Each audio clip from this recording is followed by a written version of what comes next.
What's up, everybody? This is Drew, and welcome to the Kodeco podcast.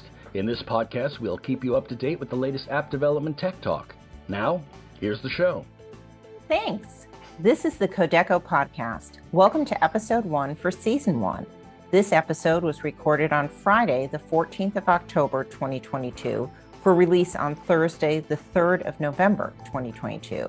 This episode is sponsored by Split.io. I am your co-host, Susanna Skyer-Gupta, with our host, Drew Freeman. Thanks, Suze. Buckle up, listeners, because we're going to be time traveling in this episode. We're going to look back at the history of Wenderlich.com, and then we're going to look forward to where we go from here as Kodeco. Welcome to this episode's guests, Kodeco CEO Matt Derrick, and the man who started it all, Ray Wenderlich. And I've been really looking forward to this chat ever since we scheduled it, just because these are really cool guys, and I'm excited to talk with them. Yes, welcome both to the show. Hello, great to be here. How do we start something like this? Because there's just so much encompassed. Let's just start with both of you. First of all, Ray, how are you doing today? Doing great. How about yourself? Not too bad.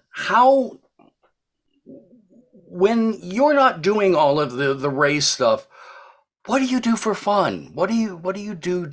Just tell us a little bit about the non-computer world. Yeah, well, my wife and I, Vicky, moved up recently to Alexandria, Virginia. So we're right near Matt, actually. So we're enjoying the city living now. We can walk to like the grocery store, the gym, which I've never been able to do in my life, being a country boy usually.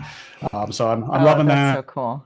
And then Amanda visited us, who used to run our book team, and got us to go rock climbing. So we got into that, and we've been doing a lot of biking around the area.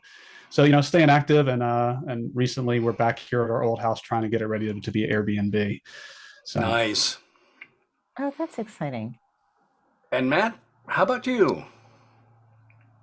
So I live here in the DC area. I've lived here for over 20 years now, wow. basically since college. Yeah, it's grown quite a bit in that time. I love the area, and I have 3 daughters. My wife and I have three daughters that are now in middle school, and we have a high schooler.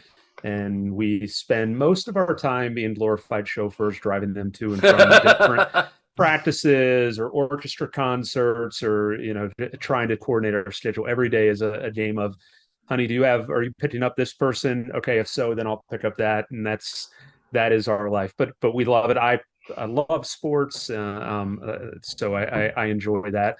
I love to read when I have a book with me at all times, and so that's kind of my life. Yeah, Kindle on phones was a game changer, because now if I forget my phone, I've always got books. So yeah, I that's what I spend a lot of my time doing. And like Ray said, with he and Vicky moving up here, it's great because now we get together every few weeks for coffee and chat. So it's really worked out well.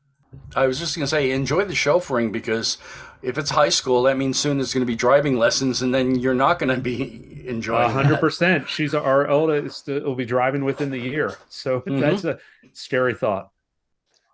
I found I was excited for my kids to start driving too, so I would be driving less, but it's such a good time to talk with them when you're in the car, and especially if you're looking out and driving. And so It can be easier for them to say important big stuff, because they don't have to look in your eyes to say it.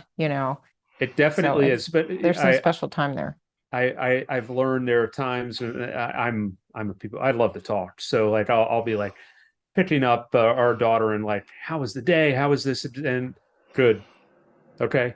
Yes. Or that I see her processing, what's the smallest amount of response I can say to, so that we'll get through this conversation. Other times we have great conversations. So yeah, I think having the time with them in any way is so valuable.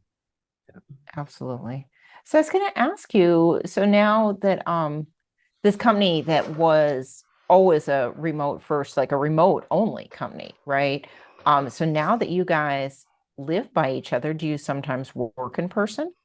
Yeah, so we get together. I'd say probably about once a month or so. Where we'll meet up so we chat every week, and have done that in the close to 2 years that I've been here. And so, but it's nice to just, especially if you have like a spreadsheet or something to share and kind of turn around the laptop and show, just kind of walk through it like that. I've never had an all remote company, so like I still have that. I like that in person, and it's a really really small world that it just so happened that this remote company, Ray and Vicky, moved up to this area. So I love that.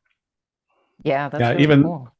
even though we're a remote company, we find it useful to get together with our senior leadership team once a year for like high level brainstorming discussions, because there's something about being outside of your normal location, being there in person, that really helps for those high level thinking times. And since Matt lives so close, we can do that now once a month, which is great. That's really neat. That's fantastic. So, Ray, let's turn things over to you.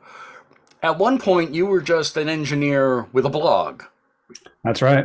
That's right. That's how it all started. So, was the blog originally something that you thought you could stand on its own, or were you sort of doing it as you were an engineer? Yeah, it was definitely, I had no big plans for the blog when I started. I was really just doing it for fun. If you recall, back in the early days of iPhone development, this is the iPhone 3 timeframe, there weren't a whole lot of information, tutorials and how-tos about iPhone development. And so as a beginner to iPhone development myself, trying to learn these things, it was the school of hard knocks. Everything I would try, I'd run into a roadblock and suffer. I finally figured out, and I would be like, man, I don't want that next person to have to suffer so much. So I'd write a tutorial about what I learned along the way. But really, it was just for fun and to share things I was learning back to the world. So, when did this transition occur that you realized this blog is more than just a blog? Yeah, good question. So I guess it started at the beginning. I was just writing tutorials myself, and I then I decided to. I noticed some of my tutorials were popular and some weren't, and I was like, well, I want all my tutorials to be popular. So I put a poll up and said, what do you guys want me to write about next? And often people would pick things that I'd never worked with in the apps that I had been working on, and I was like, shoot, now I have to go learn that and then write a tutorial on it. It would take me a lot more time, and I had kind of hoped to spend one day a week working on the blog, as I was supposed to be spending the other days working on my apps. And it was getting to be too much when I had to learn it and then write about it. So I was like, I need help. So I reached out to on the internet, said, hey, who wants to write tutorials with me? And a bunch of awesome people wrote in. And we were all doing that for free, for fun. And we did that for about a year or so. And then one day, one of the team members said, you know what, we should make a book, because iOS 5 had just come out and it was like chock full of all these features that, to learn. We're like, if we just all learn one thing and then write a chapter about it, we can read each other's work and learn it much faster. Plus, then everyone else can benefit from it too. So we made a book called iOS 5 by Tutorials, and that sold really well. And next year we did another one called iOS 6 by Tutorials, and that sold really well too. And so the moment, to answer your question, when I realized, as I was looking at my financial spreadsheet one day, I was like, wait a minute, these books are starting to earn more money than my apps. Maybe I should spend more than one day a week working on this blog. Okay. So then I just started putting more and more time to it, and eventually it took 100% of my time, back from one day a week to 100%. So you actually, now, were you a full-time engineer at the time that you had started all of the blog? And you basically realized that there was a tipping point from the books from being an engineer? Yeah, exactly. So I was an indie app developer making my own apps on the App Store. And this was the early days, so it was a lot easier to be successful as an indie app developer than it is Right. now. So I was kind of in the right place at the right time, and I was earning enough money for my apps to pay my bills. I wasn't a millionaire or that's anything, awesome. but I was getting by and doing what I loved, and the blog was just another thing that I loved doing. What kind of Fantastic. apps, I have to ask? Oh yeah, I made a bunch, but my most popular app was called Math Ninja. It was an educational game for kids. It was a very simple app, but for some reason kids loved it, and it was in the top 25 educational games for several years. Oh, Um, that's right on. But I made other ones too. I made one for D&D players. I made one for like a magnetic poetry app for the iPhone, and I made one Oh, about that's like fun. interactive Aesop's fables. Now Oh, cool. you've always had an ace in your back pocket, and was Vicky doing artwork for you for these early apps? Yes, that was a lifesaver because I was so naive when I started. I was like, okay, I'm going to learn iPhone programming half my time, and then the other half my time, I'm going to become a master at like Photoshop and Illustrator and all this. And now I learned very quickly there was no time to do both, at least for me. So then I went to Plan B, which was beg my wife to help. She was an artist, but she was a ceramic artist, and I was like, well, same thing, ceramic art, digital art. So I basically begged her to make all Both the say art. yeah. So she was kind of learning as she went, and so she made all the artwork for all my apps, and also later as we were making the website, we need art for tutorials. Like we make a game tutorial, and we're like, oh, we want to make a game like Mario, and we're going to call it Koalio, a koala Mario. And so I was like, Vicky, you have to draw me a koala Mario. And so she'd be doing all these strange projects like this. She'd be like, my job is so strange. I just drew like an animated pig all day, and that's my job. Yeah, I mean, as we've talked about on the show, I did my own app as well, but I don't have a Vicky Wenderlich to fall back on, and finding art is not an easy process. That was a stellar thing for you to have. Oh yeah, it was a definite lifesaver because when you're indie, your budget is zero, right? You can't Right. really afford, to go and buy art a lot of times. So, a lot of times you have to try to do it yourself or find it through free online resources, which, like you said, are hit and miss. But I was really lucky to be able to beg Vicky to help me. Yeah, So, and I love the look and feel of her stuff. It's friendly. It's very friendly and Yeah, she's accessible. great at that. So Yeah. talented. Yeah. yeah, I mean, both of you are very talented because the tutorials themselves are always very easy to read, very approachable. Do you want to do any shout outs to any of the early team members Yeah, who I'm helped? curious who was there from early days. Yeah. Well, Marin Todorov is one of the oldest members of our Oh tutorial wow. team, Okay. and he's still around. A lot of the principles in which how we write tutorials is based on Marin's work. He's an excellent writer. Matthias Hollemans is also still around, and he was the one who wrote the original iOS Apprentice, and Oh, likewise, he's a neat. brilliant developer, brilliant author. Felipe Lasso Marcetti was one of the original team members. He's Hmm. still on the team. He's still very involved in video courses and other things. And Sheshar Rachi is still on our team. And he's involved in all kinds of book projects these days. And he's a great developer with a lot of experience. So we're really lucky to have so many original team members still on, and lots of amazing people have joined since then as well. And we've had, I believe, all of them on the show multiple times. I'm just glad that we could drag you into the show and Matt into the show because there is the fire underneath this, which has set this thing ablaze. You started with just a few people. How many people are now working on, well, what was rebrand.com? Yeah, we started with just 10, 15 tutorial team members, and now we have over 300 from all around the world, Wow. which is amazing. And not just iOS anymore either. We have Android and Flutter and server-side Swift and Unity and hopefully many more subjects in the future. Yeah, Professional growth. we'll be That's looking right. into that. So obviously, the question comes up: why change the name? Well, I like we talked about, I never expected this site to become anything remotely like what it's become. It was always meant to be my own personal blog where I was just sharing what I learned along the way. If I had known that it would be what it is today, I never would have named it rebrand.com to begin with. In fact, many times throughout the years, I thought, man, I need to rename this. And then I looked into it and I realized how much work was involved in a rebranding, and how much money and time it would take to do rebranding, and all the SEO worries and implications. I was like, man, we're not ready for this yet. But I had bought domains. I had bought like tutorialteam.com and like rwtutorials.com and a few other names I was thinking about using, but it just wasn't the right time. just such a small company, and we're just trying to survive basically. But Right. now we're a bigger company. We have we've made a lot of moves, and we're well beyond the point of needing a new name. We need a name that reflects all of us as a team. I think with our current name, some people who don't know the site think rebrand.com, that's just some guy's blog, and it's obviously not a single person's blog. We have this picture that we make of team members every single year, and it's like a grid of all our team's faces. And every year, like the grid, like the rectangles in the grid get smaller and smaller as more and more people join the team. And my face is like one tiny little block in that grid. It's like playing Where's Waldo. So I'm really excited that now we have a name that can reflect all of us, that we can all be proud of, that can be our shared identity. I have to say, concerning that grid, the people who have worked for the site get a calendar once a year, and that grid is in the calendar, and it's always fun playing Where's Waldo, going, am I in the grid still?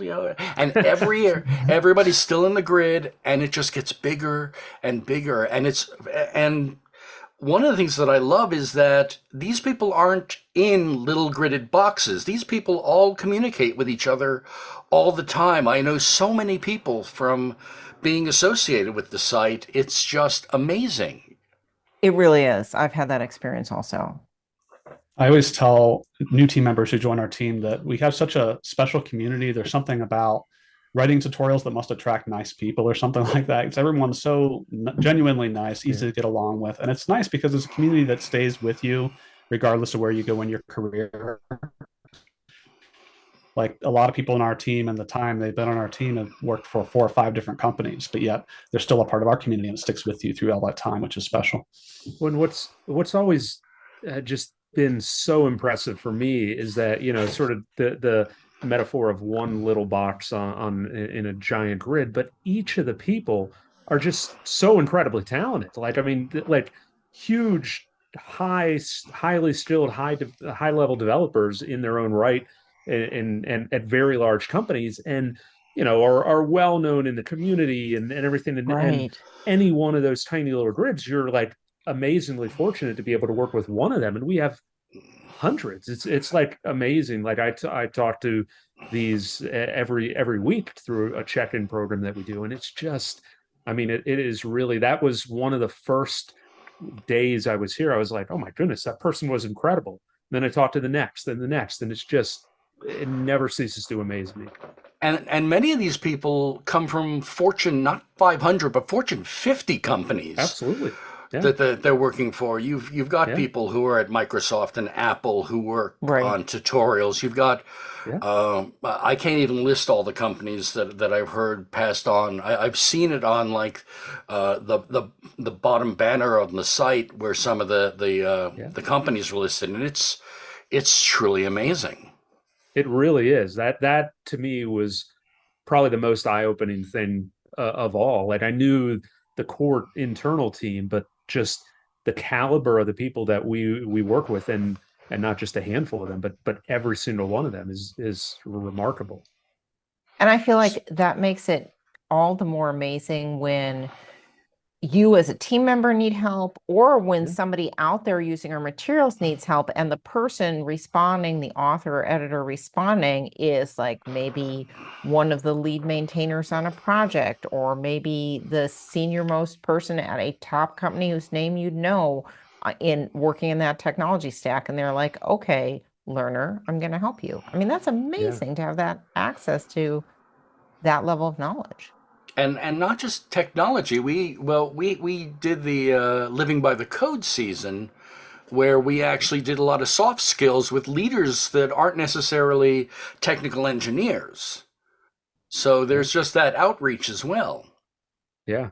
Yeah, I love the some of those discussions that you had were fascinating. I mean, again, it just goes back to, and like Ray said, maybe there is something about the self-selecting process that the people, you would think, if you're that um you've achieved that stature and that ability in your career, you might be a little, you might have an ego, but it just doesn't come across. And people are so willing to work and help each other out, and not have egos. It's really, really special to see.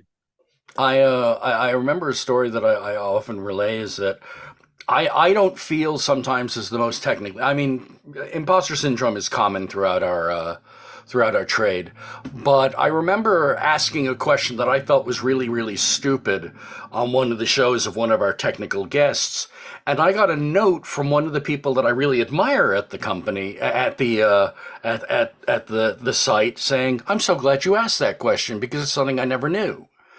And it Mm. really gives you that level of understanding that everybody's out there asking the questions and wondering about this. Yeah.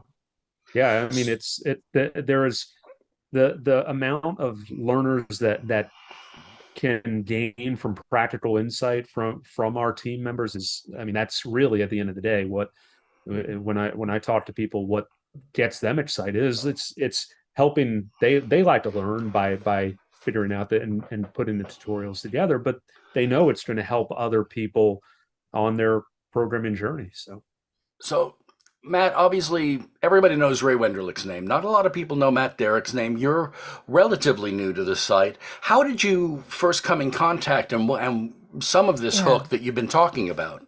yeah, good question. I mean, we're coming up almost on 2 years. I don't remember exactly, but it was some point in the fall of 2020. I was at another startup that we were sort of scrapping through COVID and how do you raise money with this in a crazy environment. Hmm. And I came across Raiseware, and I it's funny, I've told Ray this many times. I I Googled what Raiseware was, and it said this like placeholder site being built, and I was like, oh, is this some site in someone's garage? I didn't really know, but I had the conversation with Ray, and anyone who's ever had a conversation with Ray knows that he comes across as just incredibly down to earth and genuine, and Hmm. like when he described what the company was and what he had built, and I went back and looked at it, I was like, oh my goodness, this is incredibly impressive. And then it became a process of just learning on, I think, from both of us, because they had put together a really comprehensive interview process, because this is a really important role and finding that right fit. And I think they did.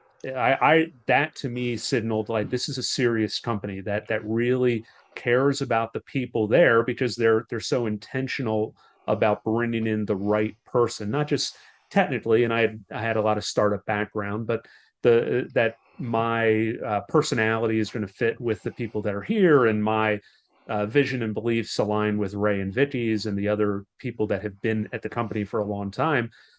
And as we went through that process, it just felt like such a perfect fit. I know from my standpoint, as well as Ray has talked about from he and Vicky's standpoint as well, and that's really what drew me to it. Like I was attracted by the opportunity, because when I saw what actually they had built, I was like, oh, I've been around startups. I know how hard it is to get to the point they've gotten, and they've done it without advertising and marketing, and sort of like word of mouth and this community driven approach. That's really cool. Then when I came in and saw the people on the internal team, I was like, oh, these people are amazing. Like, we don't have sort of the rough elbowed, people that are just trying to get ahead of each other at the expense of Mm. others. And then, like I talked about with the broader team, the incredible experts that we were able to leverage, I was like, man, how fortunate am I? This is just a phenomenal opportunity to be a part of this. And all of what all of what we're doing today is built on the foundation that Ray and Vitti and Sam and Chris and other the longtime Raiseware team members had built. And it's such a strong foundation that it really gives us a great vehicle for growth in the future. But that's what attracted me to the opportunity in the first place. So, for both Matt and Ray on this one, what gave you the impression that now was the time to really start talking about pulling the Ray Wenderlich name off? What was how did those first steps go? And I'm curious too, like, were there certain signals you were looking for in our analytics, in like where the growth that you're hoping for in the coming year, in the coming couple years? Like, how'd you know?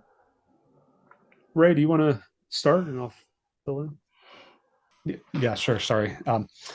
Yeah, so we have a senior leadership retreat every winter where we get together and it's our chance to talk about some of the high level topics. And I believe, Matt, you were the one who came with the topic about discussing rebranding. Am I remembering that correctly?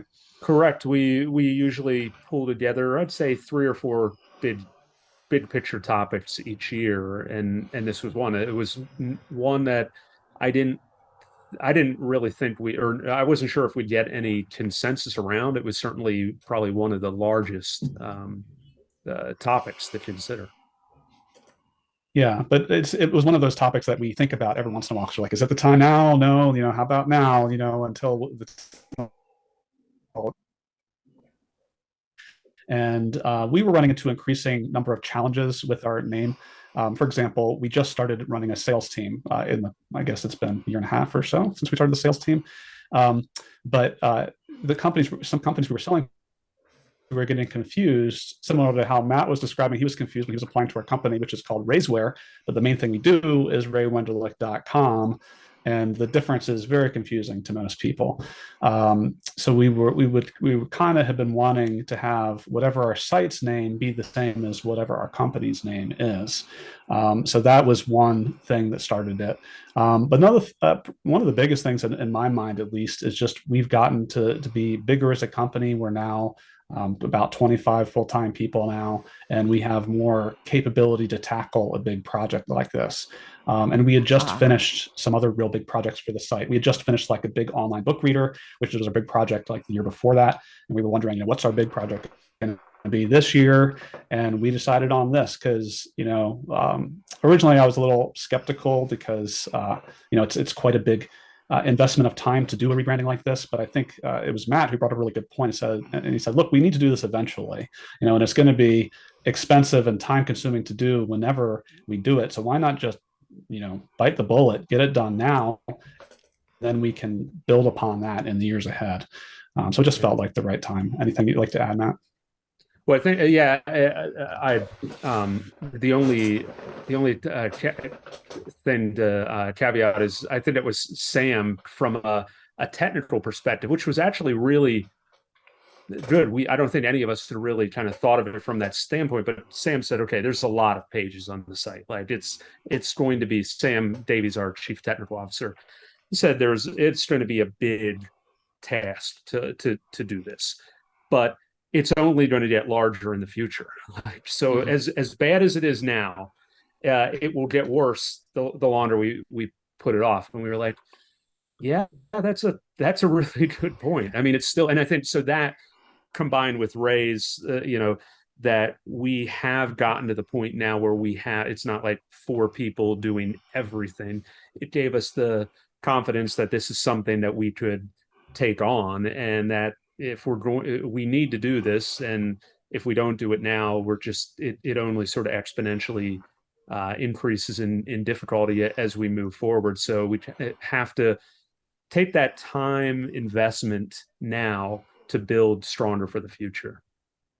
And so you basically tossed a coin and came up with the name Kodeco, which is, of course, completely inaccurate. Can you talk a little bit about the process? Because I know it's definitely drinking story material. It is that it was a fun process. I mean, honestly, I've gone through a few rebrandings in my career, and each one is different and in a lot of unique, special ways.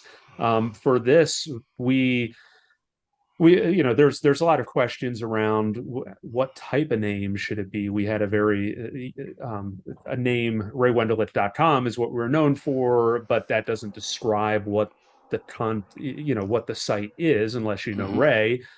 So we started off by saying maybe we could do a contest and sort of crowdsource name ideas from the 300-person team, and we had a bunch of prizes for like the most creative, I think, or funny. We had a compileandpray.com, which was, so there were a bunch of a fun. There was one that was so long and descriptive I can't even remember it, but you had a lot of very literal names, like Dev Haven and Coders Guild and things like that are very descriptive of the product itself. But so that gave us a really good starting point to see where the our broader team, what their thoughts were. And then we worked with found a branding agency out of Spain, that Visava, that helped us walk through exactly, okay, what are the attributes of our brand? Is this and doing mood boards, and where do we see this as aspirational or sort of on a continuum of minimalist or sort of yeah. How do we pick Visava? How'd you? So yeah, we went through a good question. We had an RFP process and looked at a bunch of different branding firms. So our design team lead, Luke, is based out of Spain. Luke Freeman. He's and we got down to a short list of about 3 or 4 firms that were very good and competitive. 2 of them here in the U.S. and 1 over in Spain. And the Visava really impressed us with their creativity, their track record, but also their willingness to sort of roll up their sleeves and work with us through this process. And it's open-ended because in some ways you don't really know how, we're looking for obviously more than just the name, right? So like the name is the one part, but so I think I credit Luke and Abby on our design team with finding Visava. They did a great job with that, and then working with that relationship throughout. And then they really helped us figure out and refine and plot these different names on grids, and we began to refine them and see, like, okay, what are they came up with. They were the ones that sort of first surfaced to us these word combinations, and they encouraged us to not be afraid of non-literal names. So right, going out into the beyond what we had sort of crowdsourced. Yeah, I know when we had talked about it, in some internal chat groups and in meetings, like there was a level of discomfort, among a bunch of like programmers, right? That's like, how do you name this? It needs to be a literal name that everybody can understand. Like, right. We teach code here, like, yep. And so that was a leap of faith. Yeah, and so we when we worked through them, we kind of got down eventually to a short list of names. And Drew, we were talking about this before we sent it out to the team, and this was probably a learning experience in itself, that just the name in a vacuum is hard to, people are like, what are these names? Like, what's wrong with Ray Wenderlich? Like, even though we've been talking about this process all the way through, when you see a name in print, it doesn't have a story. And so Ray had some really good points about, let's stop and engage with our team and really learn about what are the questions they have. And when we talked about the narrative around the names that we were considering, that was the point where everyone began to coalesce around the name Kodeco, because it just seemed like that was a name that everyone could say, yeah, I get it. I mean, I've commented, there's so much you can unpack from there. You've got code, you've got echoing for the tutorial, you've got deco, which gives you sort of an artistic twist in there as well. There's just literally so much to unpack in the name. Yeah, exactly. Some of my favorite parts about the name is, like you said, Drew, a tutorial is basically an echo. We have these expert developers who are saying, here's how you accomplish something step by step, and then the readers echo in their footsteps. But even another cool aspect of the echo concept is how a lot of readers, I hear this all the time from people who join our team. They read our site when they're beginner developers themselves, and then they eventually get a job as a mobile developer, and then they advance in their career, and they're like, oh, wow, I know some stuff. I want to give back to the community. And then they often join our team, or they might go speak at a conference or something like that. So they're then echoing their knowledge to another generation and inspiring another generation of developers with what they learn. So I think of our site as, echoing knowledge through generations of developers. I can't even begin to estimate the number of That's team beautiful, members I actually. know that who have been speakers at conferences. Yep. Yeah, It's it's a really like it's one of those names where at first it's a made up word. It's like a combination, but when you actually think about it, and that's why, as I said, we went through these meetings and people overwhelmingly, I don't know if there was a single other word that came up uh, that people liked as much in any. We probably had 30 meetings, I think, all told. And Kodeco was just the narrative really spoke to people, and that gave us confidence that okay, now we have this, we have something that we can build around. And it was then, like taking that and infusing that through everything else. I think there's something I want to underscore here, though, because I think that having worked in a variety of workplaces, I think this is really unusual and beautiful how you did it. That, yeah, we did get like there was some strongly stream of consciousness negativity in the initial discussions, as there can often be in large Yeah. chat groups. Okay, but instead of shutting it down, um, you guys persevered, and just as leadership we're like, okay, let's keep talking. I'm going to keep listening. Tell me what you don't like. Let's talk about it more. And you're just saying, Matt, like, maybe we had 30 meetings, like just let's keep the dialogue going. And I mean, that's how you get buy-in, and that's how you respect people you work with. So that's you know that's a great thing to see. Yeah, and Well, again, I credit Ray with from the beginning with that's the ethos that he's built into this. And not just on this, but on a myriad of decisions. It's we want to honor the team and do right by the team, and whether that's our content contributing the 300-person team or our internal raiseware team. And it's about respecting people's opinions, and people in chat or text or anything can be it can come across as a little blunt sometimes, but it's because people care. If they didn't care, Yeah. then we'd have a problem. So the fact that Ray has always just really, it matters what the community that the community cares. And there, as I said before, they're so high level experts. Like this isn't we're randomly asking 300 people on the street. These are people that are at the top of the career in the field that we're in. Well, we'd be crazy not to consider what they're saying and take that to heart. So, and the fact that we were able to do that, and then have once we talked through that and they saw that the narrative around what this means and how it can be used, it worked really well.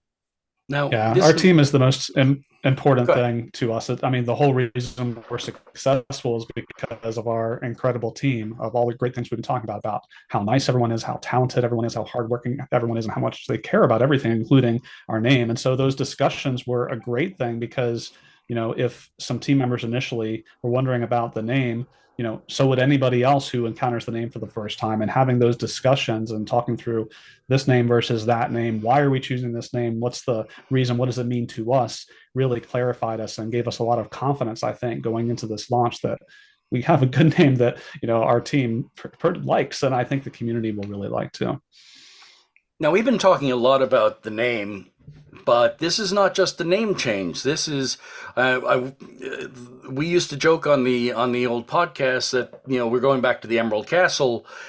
We've switched from green to a very prominent orange. There's the shape of the K that's displayed on everyone's shirt. That Somewhere here. yeah, we're wearing our swag. For those of you who watch this on YouTube, you can see the new logo. For those of you who aren't on YouTube, go to the site, go to Kodeco.com. Um,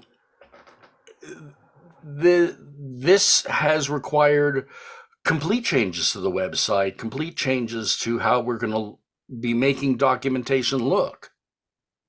Yeah, I think that is in a nutshell what Ray was kind of putting his finger on over the years when saying like, what can we take this on? Because it is a really, really massive project. We announced it to the team in the beginning of February, and we had a name selected, I want to say by sort of like mid-April.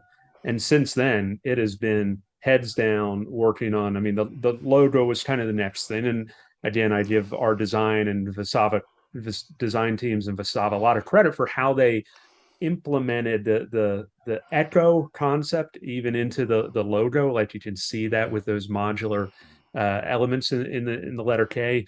And but once we add that, then it had, what does that mean for the design? And we have to come up with an entire design system that, because Right. there's thousands of tutorials and video pages and books and everything, and just thousands of pages and across so many aspects, both things that people see as well as in the background that they don't always, down into how the books are, the content is referenced in the books or in the app store and others. So it is been Copyright headers, like it's just, it's yeah, in everything. It's so, yeah, there's And so much minutia, but it's all really important because we have a very high quality product. Quality is the standard that we aspire to, so we can't sort of skip steps.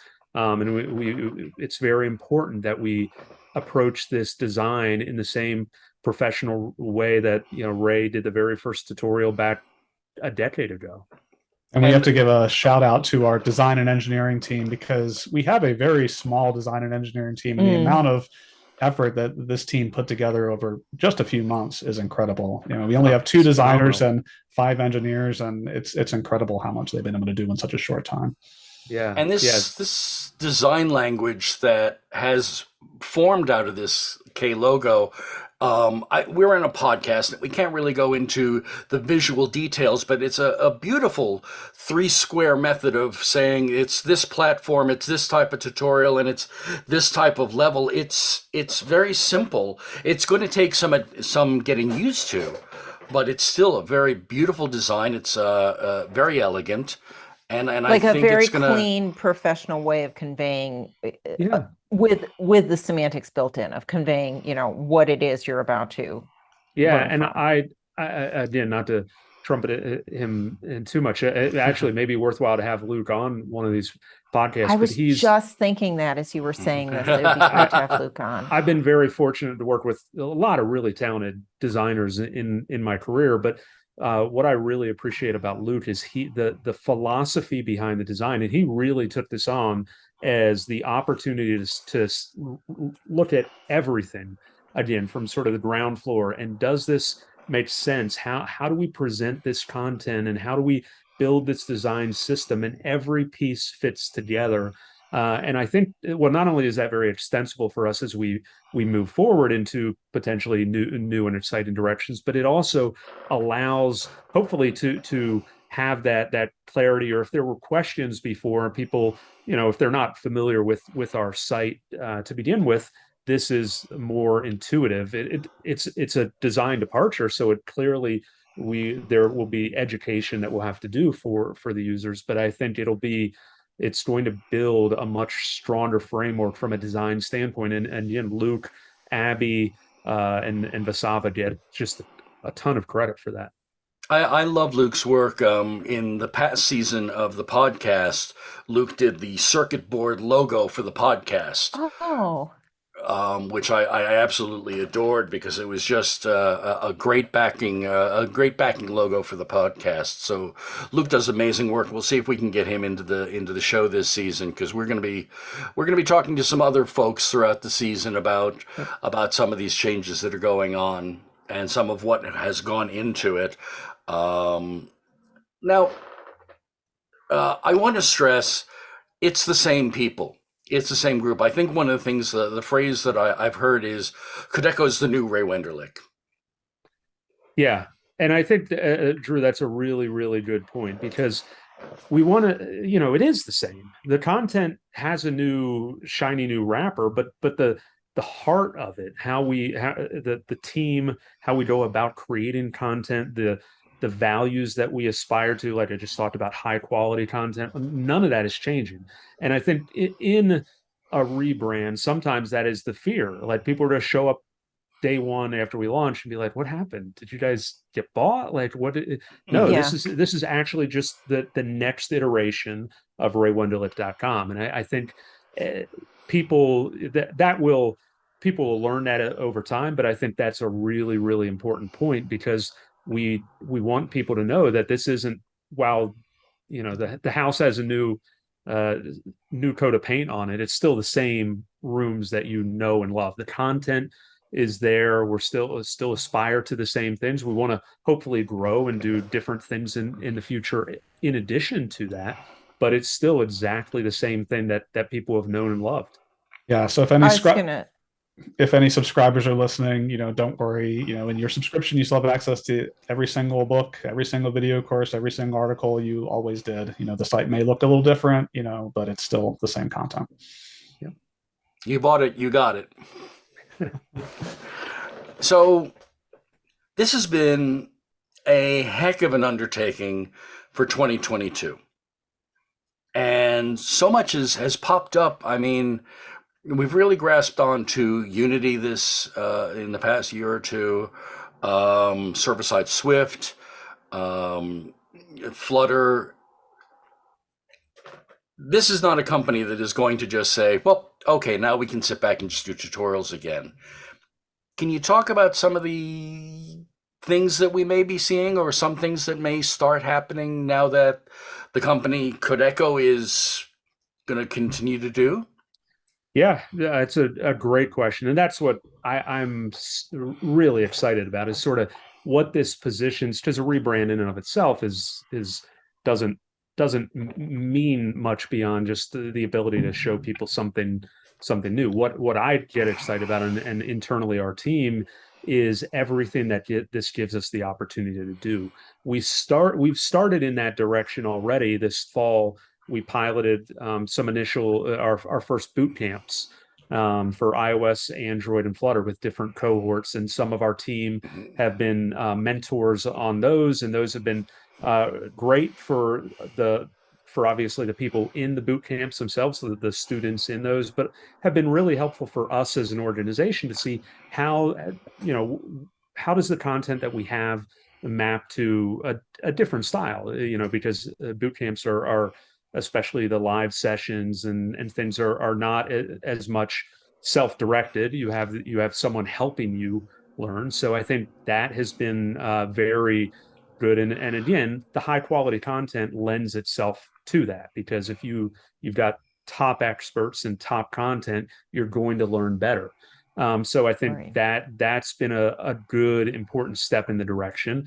And then what we can do with that and where that can branch out into, and do we the boot camp that we had was a 3-month curriculum, and but there's a lot of other ways to look at that moving forward, that we can evaluate and see how can we make this so that it fits into different styles of learning. So if you don't have 3 months of nights and weekends to do it, but you have a few weeks, what can you learn, and what format can we provide, and facilitate that learning for you that way. So I think boot camps is a important growth for us, because it's just another way to reach learners. We have that mission to Right. build this world-class education and learning platform, so that people can become the best mobile developer they can be. And so if they do that through engaging with our content, that's great in a self-directed fashion. But boot camps are another way to do that.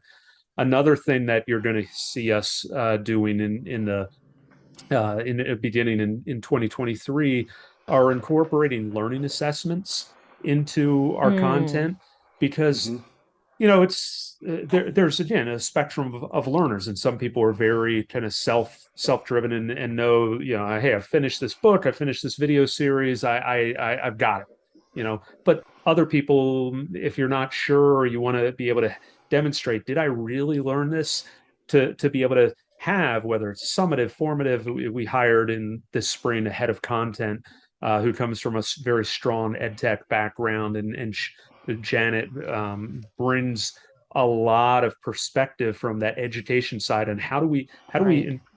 put the learner at the center of everything.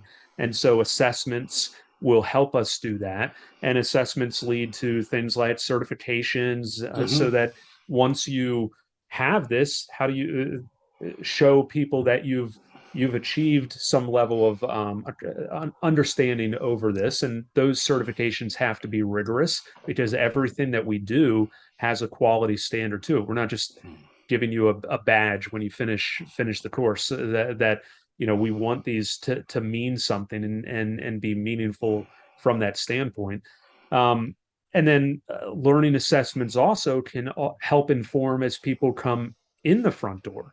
So right now we're doing more with asking people, okay, what do you care about? What are your goals for this in learning? Are you interested in iOS or Android or Flutter? Or where are you at in your career? And that's great if people can self-identify that. But if we can provide people a parallel path potentially to take an assessment, and then based on that, we can suggest content to them that they're going to need to get to whatever level they're trying to achieve. That is very that gives us an additional way to engage with them and help them on their learning journey. So a lot of And those then that journey becomes so much more personalized. And correct. if the site can adapt to just what I need to know, and it really knows how much I've accomplished so far. Absolutely. Absolutely. And then, like all those are kind of foundational elements. And you talked about, and we've sort of alluded to additional types of additional platforms and pillars, and whether we go into web or software development or other types of other frameworks, we now have a really broad foundation in which to engage learners, no matter where they are. If they're wanting something very independent and they learn at their own pace, or very directed, or somewhere in between. And I think that's what excites us, because at the end of the day, our mission is to make that world's best educational learning platform. And if we can do that, the more people that we can provide and appeal to, the more impact we're going to have. I'm like, where do I take it from there? That's just I some know it sounds amazing great. answers. Um, this group that started as Wenderlich.com has always had a very forward drive to it. Kodeco seems to be even further looking forward to what is going to be coming next down the pike, and I'm thrilled to personally be part of this organization. I'm now going on 5.5 years, which surprised me when I last counted that. So it makes me very happy. I joined with a rebrand.com conference. I'm not going to put you on the spot and ask you whether or not CodecoCon is coming on in the future. But we are Um, all curious, and we did hear about how there's a new big project about every year. So so if we can put our vote in, we'd love to see everybody again now that COVID has stopped rearing its ugly head for the most part. Let me give you both a chance if you have anything you want to add in. Ray, do you have anything else you'd love to add in? Yeah, I just wanted to appreciate everybody on our team who's been a part of this project. It's such a tremendous amount of work to get this rebranding done. It was obviously pretty much everybody here working full time here at Raiseware, but also there were so many members of the RayWenderlich.com team. We had a internal branding committee that would meet with us about once a month and give us advice and feedback. That was so helpful, and so many other people are involved. And changing the way our sample projects look, or our tutorials, our book covers, and we couldn't have done it without everybody's help. So thank you so much. And Matt, do you have anything you want to add in? Yeah, I'll just echo and sort of go back to the beginning. Like, none of this would be possible without the company that Ray and Vicky created, and not just created, but how the values and ethos that they put into this. Like, I think that's the secret sauce, is because if it didn't have that, it would not have grown to where it has gotten. And if it hadn't grown, it wouldn't have brought in all these amazing people that are just like we said, so talented and humble and genuinely great to work with. And that's what, like, it's in some ways, even though it's been a long process to rebrand, that's the easy part. Like, the hard part is the thankless work for over years and years of being consistently high quality and never deviating from that standard, and never deviating from the fact that the community is what matters, and we're going to build the right content, build the right company for that community. And I think that just makes everything that we do today and in the future so much easier, because we're not putting those in place. Those were in place from the beginning. So, Ray, all the credit goes to you and Vicky and Sam and the other longtime team members. And then Drew, Susanna, you guys with the podcast are fantastic. I love listening to it. So I'm thrilled to be able to be on it. That's going to probably close things up, Matt and Ray. I really want to thank you both for your time. I know you're both really busy, and you have been really, really busy, but I do want to thank both of you for being on the show. Thank you very much. Great to be here. Yeah, thank this you. was really fun. This was great. I appreciate the time. I know you put a lot of time into the prep for this, I'm sure, but this was super, super easy, and really appreciate it. That's going to wrap things up for this episode. Next episode in 2 weeks on the podcast, on the audio podcast, we're going to have Chris Belanger in, who is the marketing head at now Kodeco. And Chris is going to talk about some of the more technical things and some more of the details of what we missed today. So it'll be an interesting trip with him, just to wring some more knowledge out about where things are going. Again, we're going to have wonderful guests throughout the season, and I thank everybody for tuning in and listening. That's going to close things up for now. And that's a wrap. Thanks again, everybody, for listening to the Kodeco podcast. We hope you enjoyed it, and don't forget to leave a rating in your favorite podcast app. See you next time.